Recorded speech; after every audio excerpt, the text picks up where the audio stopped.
ریاض Baloch Vienna Austria سفارت خانہ پاکستان اور Vienna school of international studies کے زیر اہتمام سیمینار ویانا میں سفارت خانہ پاکستان اور Vienna school of international studies کے زیر اہتمام جیو پولیٹیکل آرڈر میں درمیانی طاقتوں کے لیے چیلنجز اور مواقع کے موضوع پر سیمینار کا اہتمام کیا گیا، جس میں آسٹریا، چین، ترکی، بنگلہ دیش، سری لنکا، میکسیکو، کینیڈا کے سفیروں، اقوام متحدہ کے متعدد سفارتکاروں اور بین الاقوامی برادری کے نمائندوں سمیت سفیروں کی بڑی تعداد نے شرکت کی۔ اس موقع پر خصوصی خطاب بذریعہ زوم محترمہ ہنا ربانی کھر، چیئرمین خارجہ تعلقات کمیٹی قومی اسمبلی نے پاکستان نے کیا۔ تقریب کے دیگر مقررین میں چین کے آسٹریا میں سفیر لی سونگ، سفیر Karl Hallergard, E U Mustafa Kibaroglu, D P R ترکی پیٹر ہیدر، صدر Universal Peace Federation Austria Gerhard Zeiler, M A F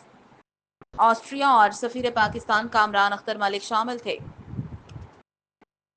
محترمہ کھر نے عالمی مسائل کے حل میں کثیر الجہتی مرکزیت پر زور دیا و جنوبی ایشیا، مشرق وسطیٰ، مشرقی یورپ اور دنیا کے دیگر حصوں میں تنازعات کے تناظر میں اقوام متحدہ کے مفلوج ہونے کا حوالہ دینے کی ضرورت پر مزید زور دیتی رہیں۔